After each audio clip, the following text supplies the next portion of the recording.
35 webinars this year. So trust me, it's a job in itself. Yeah. Yeah. Well, we had a partner who was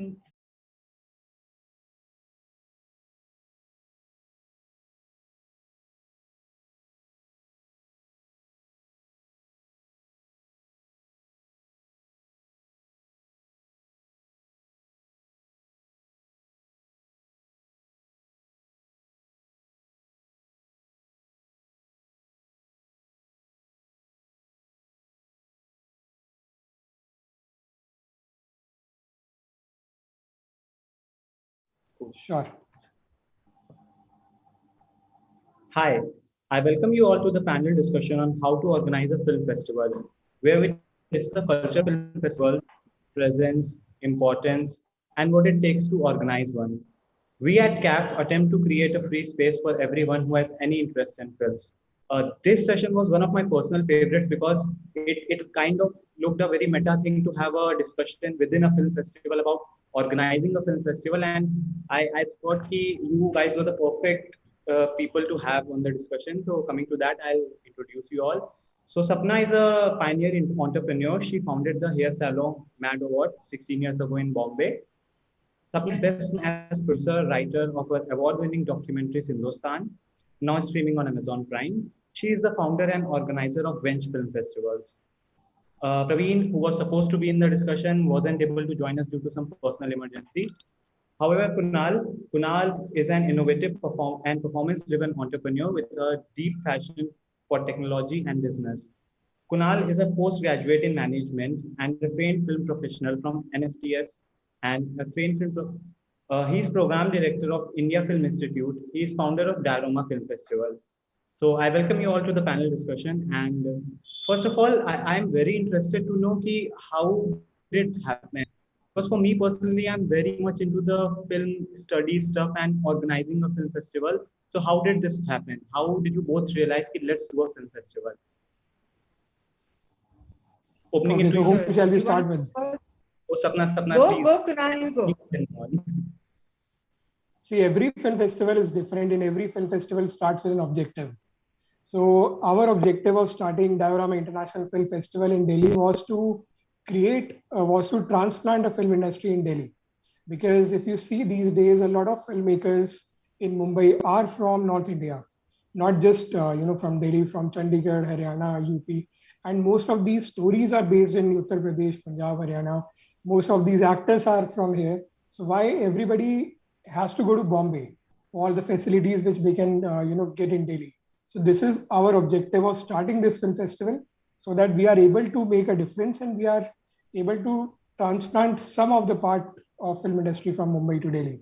So that was our objective, and that's the objective which you have to keep in mind when starting a film festival. Of course, there must be several other reasons, and there are a lot of reasons for that. But I'm sure Sapna ji has her own objectives. Yeah, I mean, my objectives actually got a lot to do with gender, even though gender has no place in filmmaking and it never should. When it comes to a director, I hate using woman director as a hashtag, just like men don't use male directors as a hashtag. So it really bothers me, but because of the inequality that is there, I think it's very important for women at the moment to use this hashtag till we get noticed that we are here. Because I've worked in advertising, just doing ads for the last some 16 some years, and I only worked with 4 female directors, is where it's been really bugging me that I refuse to believe that there are no, female directors. And I'm also just noticing most of the Indian films that land up in foreign festivals or are even promoted here are mainly directed by men. It's really rare that you see women cinema. Keeping that in mind, last year I started Wench Films. The goal of Wench Films is just that, to shift the gaze, give a platform for women directors, not just making films about women, because I think that's ridiculous. We can make films of any genre. And keeping that in mind, I started Wench Film Festival this year to showcase that talent. And there is a lot of it. In our first edition, we managed to showcase 81 women, different, when it comes to our directors, but as well as technicians on our panels. I mean, who knew there are women? I had a great panel called Horror Scream Queens, was women in horror. People don't think that we direct horror. So this has been my reasoning for it. And this year, obviously, we were online. Next year, we want to go bigger, stronger. We didn't open for submissions this year because we just didn't have time. But next year, that is the goal, go bigger. Yeah. So you see the contrast in objectives.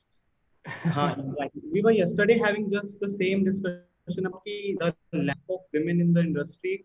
Specifically, we were specifically talking about people who produce sounds. So, as sound designers, as sound editors, and We had a people panel on that. even We had exactly. a panel on sound designers. Yeah. Yeah. It's amazing. So female directors are still emerging, but I still feel there is a lack of people on the sound team. Women are not present on the sound team generally. Adding to that, Sapna, as someone providing opportunity to women to tell stories, what is something you want your audience to understand from your festival?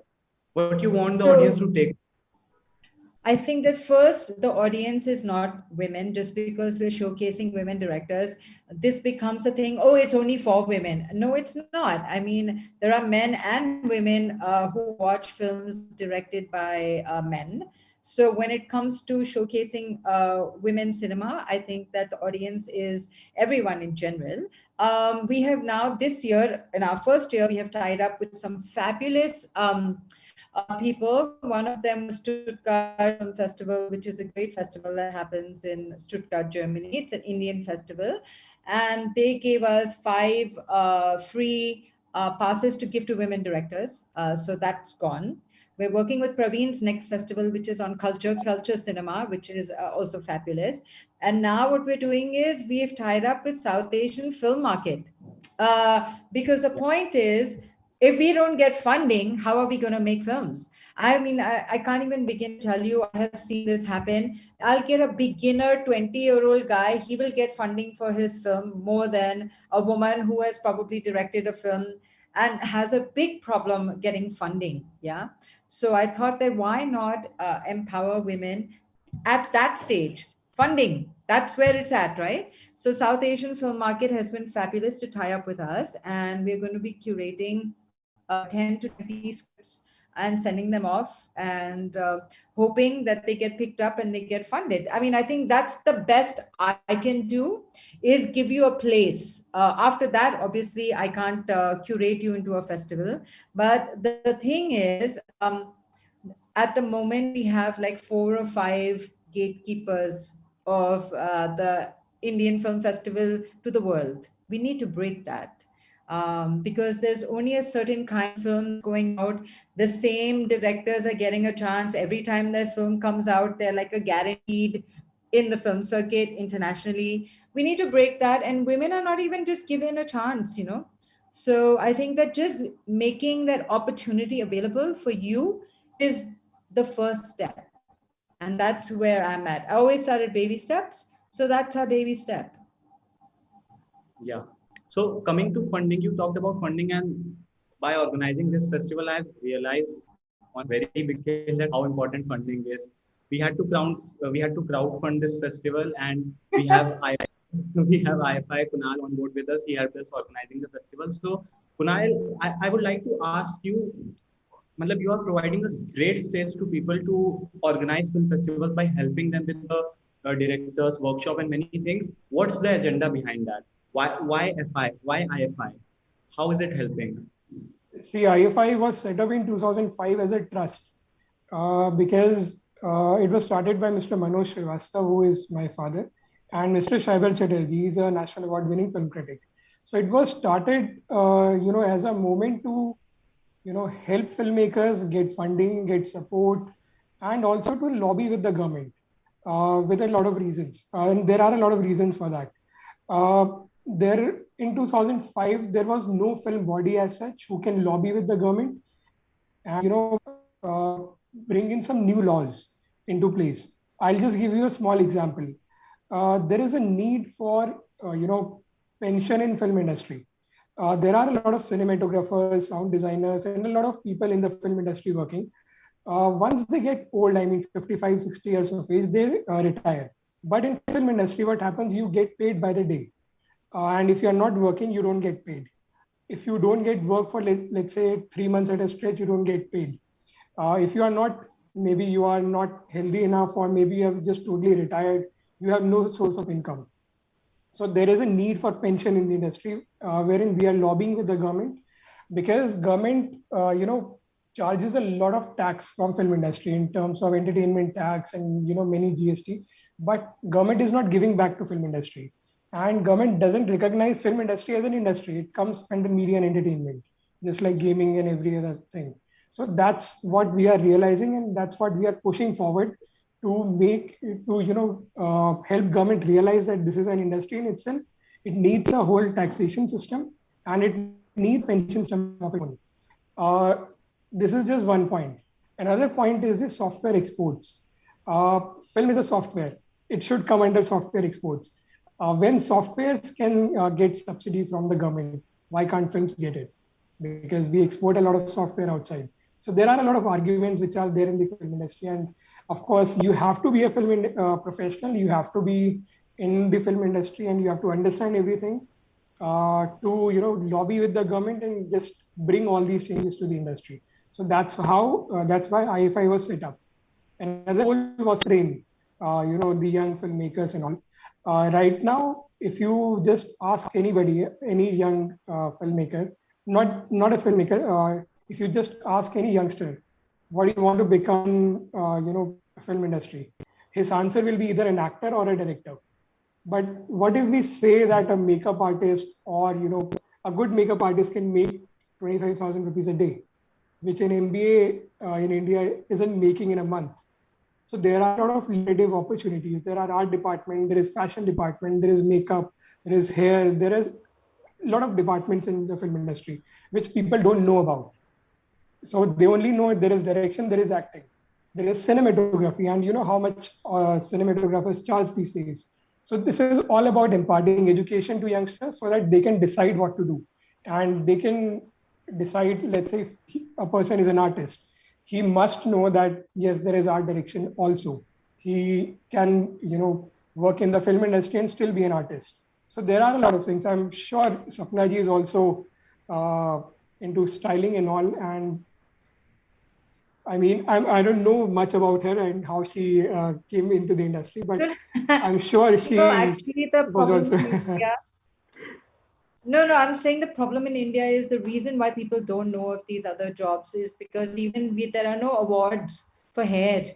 There are for other That's technicians, what. there is for cinematography, there is, and that's why in our festival, I made sure we had a panel about, it was called Inside Out. It showcased the hair and Right. makeup artists in our, as film festivals, we also don't give them any credit. We don't never feature them on our panels. So I did, because I come from that background. So I made sure in the first edition of Wench Film Festival, I had to Right. pay homage to I mean, as a hair and makeup person, you are part of every frame per second. And the fact that Exactly. you are not looked upon as important as any other character is ridiculous. I mean, there's not even an award session. So let's not even get into that. So there is a lot of discrepancy and discrimination in the industry when it comes to that. Hair makeup is not really looked upon as creative because, to be honest, not too many people use it also to make characters. I mean, it's not used to its utmost use yet in our country, you know. But I think that what you're doing is really fabulous by creating this. And when it comes to funding, we didn't get any funding this year. It was our first year. We started off, it was done pretty fast actually. In a month, I put this together. I cannot believe I managed to get 18 features, 12 shorts, and 11 kids' films in a month. And I think it's because, and 8 panels, every panel having 7 or 8 people on them. And I think it's just my good karma of being a filmmaker that other filmmakers were like, might be the only festival actually put together by a filmmaker. Because there aren't too many festivals that filmmakers are running, right? So there is a certain love that you bring to the plate, because for me, it's not the business, it's the love that I bring, and what I know is lacking. Like our first panel was about intimacy and consent on set. Nobody talks about that. Nobody. But because I'm a woman, I come from that angle. It's so important to have this conversation. Producers don't even know the rules. There are laws put in place about committees you need to have to avoid Me Too, to make everyone comfortable on set, whether you're a man or a woman. It's not followed. These are basic human rights. There are no toilets for women. Men can go pee everywhere. But if you're like a woman that's not higher up in a rank, there are no toilets. These are simple, basic things, that need to get discussed. Forget the big old thing, तुम्हें ये बनना है, वो बनना है. पर producer बनना है तो यार थोड़े बेसिक चीजों पे थोड़ा पैसे खर्चो. ये बहुत important भी होते हैं. So I made sure that all of this was covered in the first edition. So when you start off with so much, second edition is going to be a real bitch, because now you got to step it up many notches. But I'm hoping I'll get funding, because funding की बहुत जरूरत पड़ेगी अब. But I have to tell you, I have a great team. Whistling Woods came on board as my strategic partner, Movie Saints as my online partner, Midday as my media partner. And besides that, I had a fabulous team that worked with me that just put it all together so fast. It was rocket science, like practically. So I know anything is possible, and I know that crowdsourcing, like I saw how you guys were doing it, so I think that is something that I am going to look at for the next round, is raise funds, because I definitely do not want brand name Wench Film Festival happening. It's not going to happen. I'm not going to. There's no, in the world, there is no big festival that has a brand name before their name. It's only in India that these big brands come and they think they can own you by putting their name in front of your property. I mean, look at Sundance, look at Tribeca, look at Berlinale. These are festivals. They have brands supporting them, but they're not taking over their titles. And I'm sticking my ground when it comes to that. I refuse to have your name before my festival. Refuse. You have to be according to my sensibilities, not the other way around. And if you are not, then I'm sorry, I will just get the funding from the people who truly believe in our cause. I totally second that. We also had to refuse a big sponsor who wanted our name before our festival's name. I mean, that's just wrong. It's wrong. And it's like we're indie people, and just thinking by you can steamroll over us, and obviously we are an edition one, so we have to prove ourselves. You have proven yourself now. So you will, no one was throwing so much money at us, but they wanted to buy a few things, which I was like, no, I'm not going to allow that, So after the success of the first edition, I'm hoping the second edition, we will get some like-minded sponsors, but if not, I will open it up to people. So I will get in touch with you, Kunal. You have to guide us. Sure. We organize a film market. So you are more than welcome there. Perfect. With that, I come to a very important question. There was when discussing, there was a discussion between the difference between sponsorship and getting your festival funded. So how are the two different things?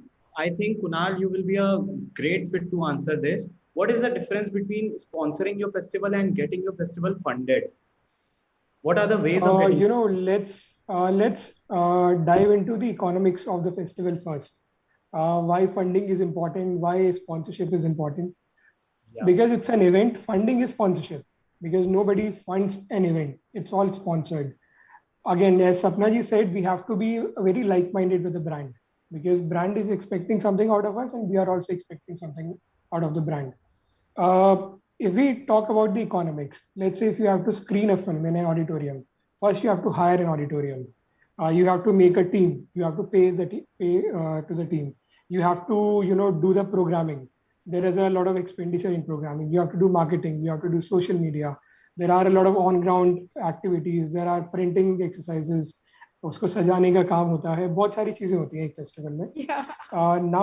Now you need money for that, and if you pay out of pocket, you will be bankrupt within 2 or 3 years, which means you need money to hold a film festival. So sponsorship is very, very important, and we are lucky enough to raise a few sponsorship, because this is not our first film festival. We have been doing a lot of film festival in the past many years, but sponsorship is the number one thing which we look for, because it's an event and it's not a self-funded event. We can do that, but it doesn't make sense. Now coming back to the the funding part, as Sapna ji rightly said, even if you are making a film or you are doing a film festival, you need funding. We have a film market for that, and we have raised more than $3 million for the filmmakers in our first edition in the film market, and 6 films have been made. One of them was 7-time national award winning filmmaker who also got funded in our film market. So funding is very, very important. In film, funding, you can say it's funding, but in festival, it's always sponsorship. And you have to raise it. There's no other way. Yeah, totally. That's something that I really need to, like I said, I paid for it myself this year, for the marketing, all of that, because Yeah, first edition also. Yeah, exactly. I actually forgot one major expense, which is flying in people, their hotel stays, accommodation, transportation, because this is a but that huge comes, that's expenditure. physical. We will think about next year. This year was all online, so the expenses were not that much as it would be the minute you get into flying and all of that happens. Right. We are actually at a disadvantage being in Delhi, because in Mumbai people can just drive to the festival and go back, but we have to fly in celebrities to Delhi. So that's a big expenditure that way. Right. But yeah, I guess you're right. I mean, in Delhi, you'll have to do that because there are not many people filmmakers native to that area, right? You're saying? And we also invite all the award-winning filmmakers. Huh? Sorry, yeah, please go on. But you said you're catering, the whole reason for starting that festival was catering to filmmakers from that area. So I'm assuming your filmmakers are normally from that area only, no? No, they are all over from India. Let's say if a person in Assam has won an award, so it's our obligation to call him, to invite him, and we give him flight tickets and hotel tickets and stay and everything. So that's why we have to call people from all over India. And then there are a few international filmmakers also. If somebody has won a Best Film Award, so we invited a few people from outside India also. So that's an expenditure. Very good. I wish one day we have enough money to do all this. Next year. Of course. Wish you the best. Thank you so much. Thank you. Sapna, when reaching out to South Asian markets, what was your strategy for funding? When you reached out to them and you asked them, I'm doing a festival and I want it funded. What's your strategy when reaching out to people to fund your festival? Because we have been trying to do this year as well. We developed press kit, sponsorship proposals, but we aren't very proficient. We still are students and we are struggling with that. So what is the right strategy to approach a funder? So they are not my funders, they are my partners, where they are giving us where all the scripts that we curate and send to them. Usually when you want to enter a film market, you also have to pay a fee, right, to enter the market with your project. So those fees are also getting waived. So with South Asian film market, I mean, I became very shameless, actually. I just started asking everyone to collaborate with me, because not for money, because money, I know I'm a bigger fan of proving my worth first before I ask you for money. I didn't ask anyone to tweet for me. I didn't ask anyone, please do me a favor, talk about my festival, because I wanted the festival. Word of mouth is very important, and an organic growth to me is far more important than artificial, superficial celebrity tweets that really I don't think really work anyways. So I kept it very organic. I started reaching out to international festivals because I'm a filmmaker myself. And keeping that in mind, I already deal with a lot of international festivals and programmers. And I asked them, this is my first year. I understand if you don't want to collaborate with me, but next year, can you give us some waivers that we can hand out to our filmmakers? Because I think more women need to send out their films to the world. And I was amazed, so many of them have applauded this. They were like, it's about time there is a woman film festival, and it's about time that someone is so passionate about it. So yes, we will give you. So next year we have 2 3 more international festivals on board that are going to collaborate with us. And I think that's how you slowly build your street cred, like they say in the underground world. I'm all about building street cred. I'm not about jumping the gun, getting $5 gazillion and making myself look like a really big, rich festival, because that defeats the purpose of what our festival is, anyways. In a country like India, there is no reason why we cannot have a bazillion smaller festivals. There are big festivals and they own that and they should run that. Our goal is not to compete with any big festival, even when it comes to Mumbai festivals like MIF or MAMI. We are not in competition with them because we're a completely different film festival. We don't want our red carpets to be full of A grade Bollywood. It's all, everyone has a different thing. Ours is more indie. I belong in the indie. We are stepping stones. So we want the filmmakers to be emerging filmmakers so we can give you a platform as a voice. We're not really interested in someone who has won 8 gazillion national awards, that has enough platforms anyway showcasing you. Which film festival will reject your project? You're going to get in everywhere. I want to give you a voice, a mic, like take it and, go with it. Already, so many filmmakers who were shown on Wench Film Festival have reached out to me and said their film got taken in other festivals because it was here. So, and people wouldn't even have normally talked about their film. So for me, that's very important to give homage to the filmmakers that don't have a platform. Use us obviously, but we will judge you on your content and your film, and obviously the film has to be on par. It's not ki kuch bhi chalega, matlab we have to create standards for the festival as well. But at the same time, I don't think that like a lot of people said, well, why don't you get a Zoya or Konkana? Why don't you get their films on your thing? And I was like, they don't really need our platform. Secondly, even though your film is not on our platform, what's stopping you from promoting our festival anyways? I mean, in a revolution, I'm not that sitting, even if I'm not sitting in protest, but if I really believe in the cause, I will talk about it, right? I will tweet about it, I will write about it. So I don't need to tell anyone anything. If you believe in what we're doing, you yourself should join the revolution and promote your fellow female industry and the filmmakers. That's how revolutions work. You don't have to pay them to to join, then it's fake anyways, right? Yeah. Right. I personally feel that more than film festivals are kind of initiatives. We all are running initiatives. More than film festivals, Yes, we are running initiatives.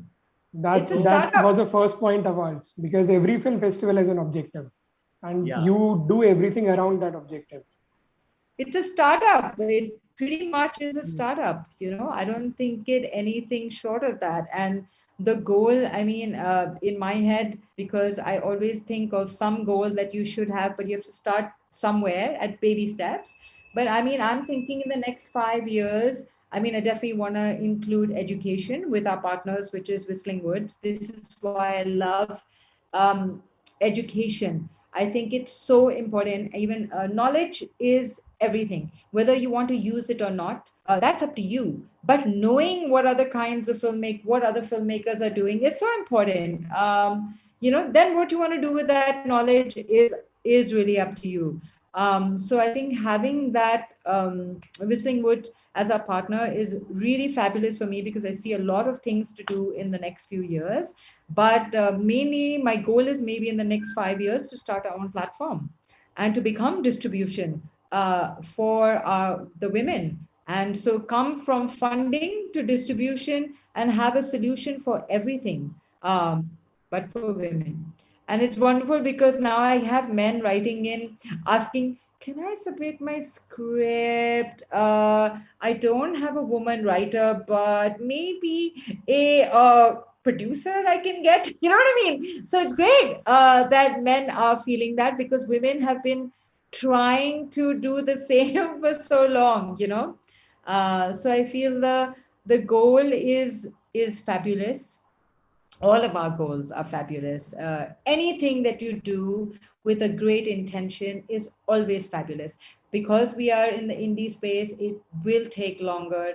It will be a struggle, but I love that anyways. I was not raised with a silver spoon in my mouth, and I won't do anything with a silver spoon anyway. So it's totally okay with me. The struggle is what makes it better, you know. So struggle away. It's important. Revolutions don't happen without sweat. That's called Twitter. We don't want to be Twitter revolutionaries, yeah? Just button. You want to work at it. Kaam karo thoda. Yeah. Moving on to the logistical part, it's surely not a good day to ask this for us personally. We have been struggling the whole day with the logistics, but still, what is your favorite part of the logistics in the film festival? What is your favorite and the most difficult you feel managing the particular thing? What is the most difficult part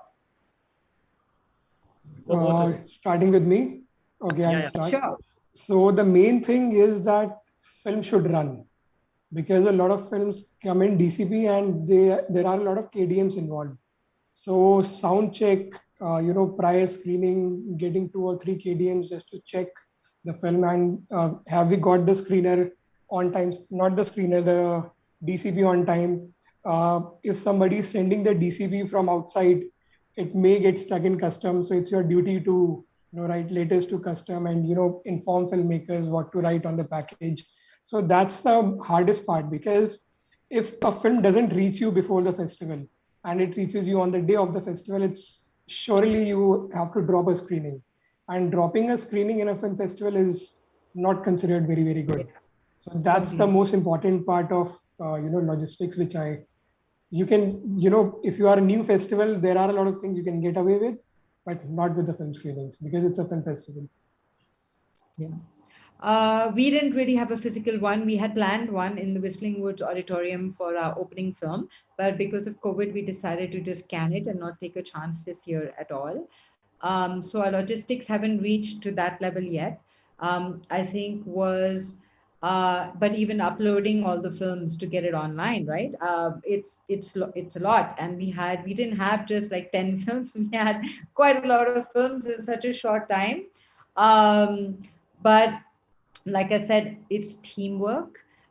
For me, I don't like Excel sheets. They bother me. I can't even look at it. Maybe because I'm a little filmmaker thing. So anytime you're gonna do logistics and you start sending me Excel sheets, I will reject it right away. Like, no, I don't work in Excel sheets. Yeah.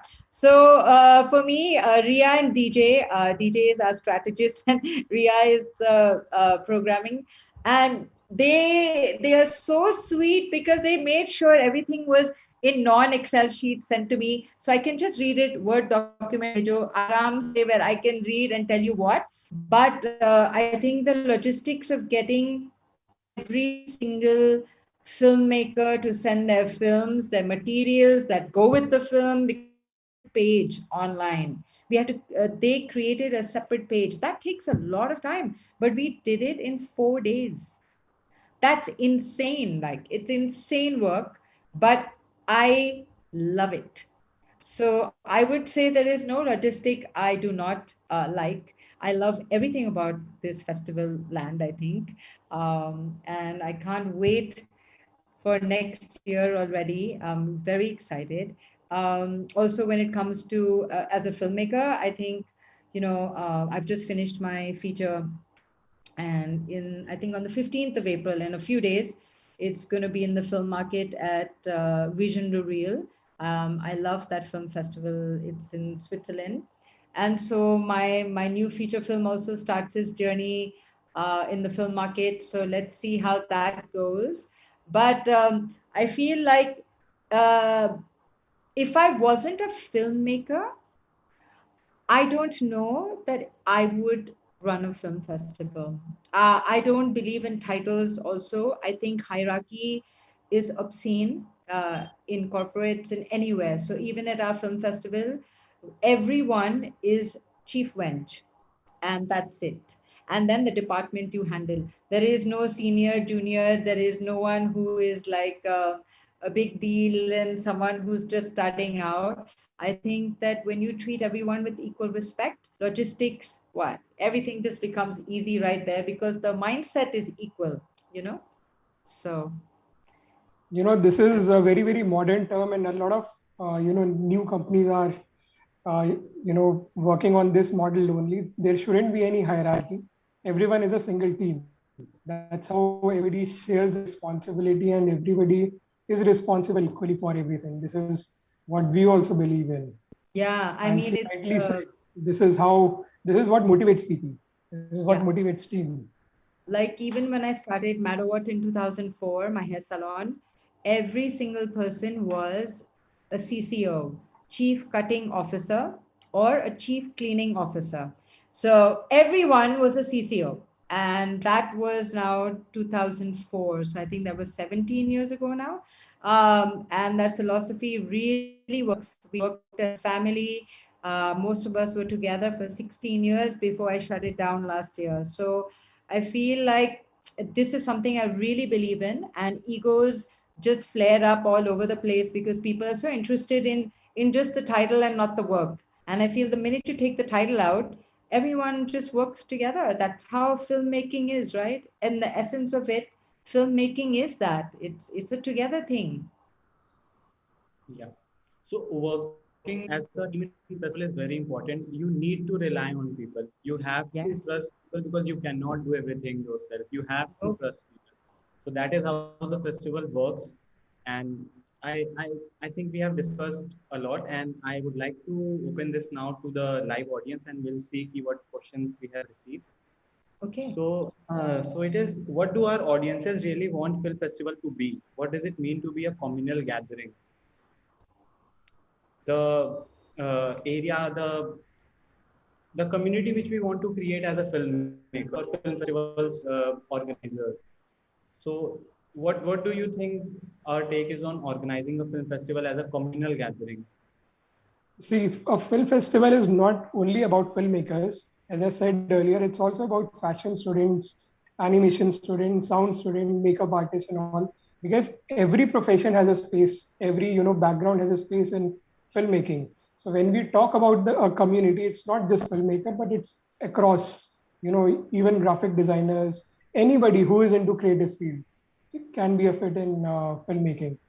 Uh, in recent days, we have seen a lot of MBAs joining filmmaking as production managers because they are good at managing things.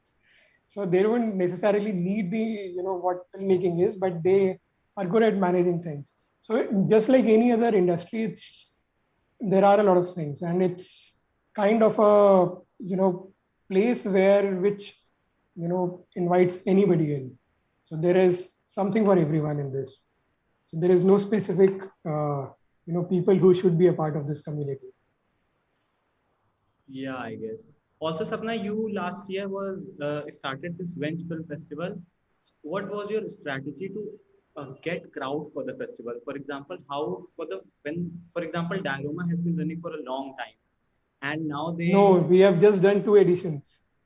you So have just third done one is two. going on. Yeah, I was Yeah. gonna say they've not been running for a long time, only two. And we started Wench Film Festival was this year in March. Yeah, March. So what's Yeah. your strategy to attract the crowd? How what what Um, I marketing? used digital. I mean, like I said, I did not want to use too much marketing. It defeats the purpose. I think that organic growth is very important. And when you have something that you're saying, I did not ask, even if I have a few friends that are little known. I didn't ask anyone to tweet. I didn't ask anyone, can you share this? Can you share this link? Can you do that? Or this whole rubbish of influencer marketing and have influencers talk about your fest. I didn't do any of that. I feel like I started very organic. I started from the heart. I had a really wonderful digital team who understood my essence, and so every post, everything came out with that essence in mind. And I just paid some money to basically run an ad to boost some posts. That's all I did for this year. I did not do anything else, to be honest. Every filmmaker who was part of the journey, luckily, some of them were very active on social media, so they were letting people know about the festival. I was also, of course, letting people know in my circle about the festival. But that was really it. And we still had such a fabulous reach. Our numbers show that there were people in Australia, there were people in America and in Europe watching our films online. So that to me is fabulous, knowing without doing so much, you still manage to have a really decent reach. And that's how anything you grow, it has to start somewhere. So to expect that I'm going to start a festival and it's going to become the biggest festival in the world is also a bit ridiculous mindset, and putting too much pressure on yourself unnecessarily. You don't need to start out the best. What's going to happen to you after 3 years then? You can't go any further than being the best. What are you going to do after that? Right? So आराम से हम खेलते हैं ये game. I am really enjoying it, like I said. So there are two things which pull the crowds. One is good films, because content is king. If you have good films, people will come. Second is a meaningful workshops, master classes, and all. For example, Harsh, you are an aspiring actor. What if I do a master class with Mukesh Chabra, because he's a casting director? What casting directors look for in actor? So automatically I get an audience. So this is how audiences are generally created. Plus, again, if you want to get the word out, of course, as Sapna ji said, digital marketing is the thing to get the word out. And of course, and the last, it's all about brand. So if people know about Diorama, people know about Wench. So if she is going to hold the third edition of Wench, fourth edition, people will know people have an expectation with the brand. They will know what they will get in Wench. So this is how it works. Yeah, you're so right. And stop calling me Sapna ji. Sorry. he even wrote on the mail the same thing. So yeah, so I'm used to, that's I was about to this session, but not be able to sleep without getting this question. So you said getting if I'm an aspiring actor, getting a workshop from Mukesh Chabra. So what if, for example, this year we had an opportunity. What if we get a person who says, give me some amount of money, I'll get a celebrity into the festival. Either should I get the celebrity and pay him the money, or should I invest the same amount in the marketing the festival? For example, Google ads or whatever we are running. What is the right I'll tell you one thing. Every celebrity, they support independent cinema. They never charge for film festivals, because film festivals are not held for profit motive. That's first reason. And we, हम खुशकिस्मती बोलेंगे इस चीज की कि India में जितने celebrities हैं, they always support film festivals. Maybe some film festivals, maybe some not. But again, people, they actually like going to film festivals, and they don't expect to be get paid. So that's our experience. If somebody says that celebrity is asking for money, which means celebrity is not asking for money, that guy is. Yeah. No, I mean, that's also not true, Kunal, because I was given a rate card of... Okay. Yeah. Maybe in your experience it was there are cards. You'll be amazed. Someone asked me for my rate card. I was like, what? So not just to attend. See, once again, you're still talking on physical, but in today's day and age, we have to also talk of digital, because tomorrow, even if you have a physical, I'm sure you're going to also have digital, because people now, why only want Delhi audience when people all over the world can watch your films? So physical is very important, but let's not forget also digital. And with digital, please tell me how many celebrities are just tweeting ऐसे ही free में. ऐसे कुछ नहीं चलता है, मतलब पैसे देने पड़ते हैं, and this is a known fact. So Harsh, is what he's saying is correct. That's a decision that you have to make as a festival. What to you is more important, having a celebrity talk about it, or having some a master class, or having something else that will attract people, because both of them will attract people, different kinds of people, for us, like I said, we did not go the celebrity route. We went with talent, and we went with different sound designers. And our festival is about not known people. So if I'm going to have just celebrities supporting and sitting on panels, then it's going against what the festival is about to begin with, right? So our panels were insanely popular. People thanked us for addressing issues that even the biggest festivals worldwide aren't talking about. And in today's day and age, like we had a panel on inclusivity and diversity. How important is that? It's very important. So things like that need discussion.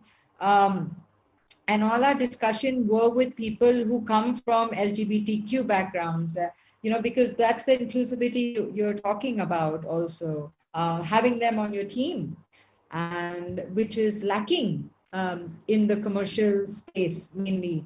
Indie to forget, and so many rules are not followed in indie, because the general thing is, oh, we didn't have money. You don't need money to follow rules. You have to just know them. You have to be, that's why I say education is the key to every single thing. You have to be educated, whether you're indie or whether you are a commercial person. Either way, you have to be educated. That excuse will not work anymore. I didn't have an internal committee because, oh, I did not know I'm supposed to have it. I'm only an indie filmmaker, you know? Yeah. So with that, I would like to conclude this session. It was really insightful to have you on board. I personally learned a lot, and I guess I'll be able to implement that on the coming 3 days of the festival, because this was day one. And hoping to connect with you soon. And thank you for giving your time, and our audience is already thanking us in the comment section for the session. So it was really insightful. And with that, I'll conclude the day one of CAFF. And thank you for joining the session. Thank you Good so luck, much. Harsh. Thank you, Sapna. Thank you, Kunal. Thank you. Thank you, Harsh, Good for night. having us. Have a good day. Okay. Bye.